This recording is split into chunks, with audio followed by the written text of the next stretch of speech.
Hello everyone, it's Mark and welcome back to our video newsletter. In this video I want to talk to you about the Baker Act and when you have to meet criteria in order to be Baker Acted. So I got a call just a couple of days ago from a woman who called me and said, my husband and I were at our marriage counselor and my husband mentioned that he had been suffering from anxiety and depression, in part because of the stress of their marriage, brought on by financial woes and things of that nature. And also with the COVID-19 pandemic, the husband, expressed to the counselor he just wasn't feeling that great. And the counselor said to him, have you ever thought about hurting yourself? And he said, yeah, in the past I have. And she said, hold it, don't say another word. And the next thing you know, the police were showing up and Baker acting the husband.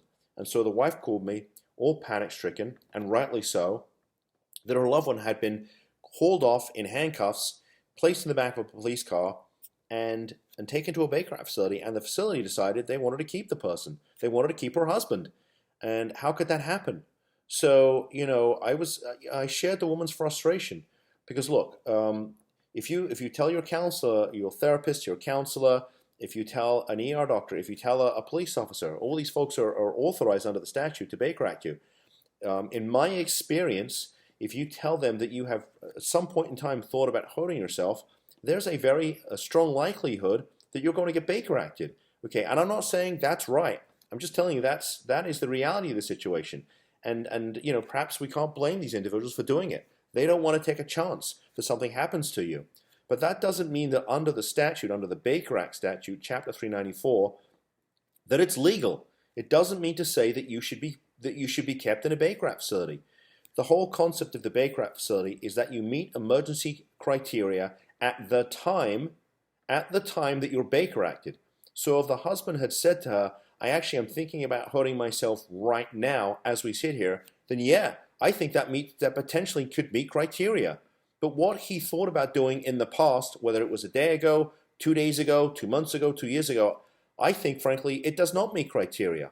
But at the end of the day, if the Baker Act facility decides to keep your loved one, okay, there's only two ways they're going to get out, okay?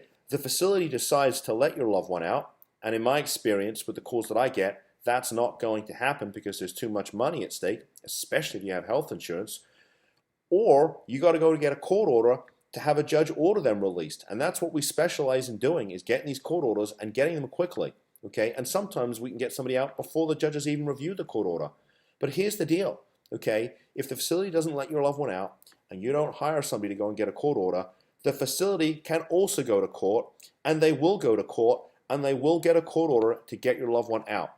Okay, so if you have dealt with a scenario or are dealing with a scenario where you've told one of these professionals that you've thought about hurting yourself, and in the current environment, a lot of people are having those thoughts. It doesn't mean to say they're actually going to do it. But people are feeling really stressed out, especially with this COVID-19 pandemic, yeah, then there's a chance you won't get Baker Acted. There's a very good chance you're going to get Baker Acted. If that happens, call us, because we can help you to get your loved one out. So with that said, thank you for the great question. I'm getting emails from you folks. I love it. Mark@BakerActAttorneys.com. I'm getting messages through the website. Fabulous. I love it. BakerActAttorneys.com. And folks are calling me for help. And the phone's on to 24/7. Okay, if you need a lawyer, on a Sunday, on a Saturday. If you need a lawyer, I'll take your call, okay? I'll call you back if I have to and you need me to. So the number here is 561-419-6095. With that said, stay safe and take care of yourselves.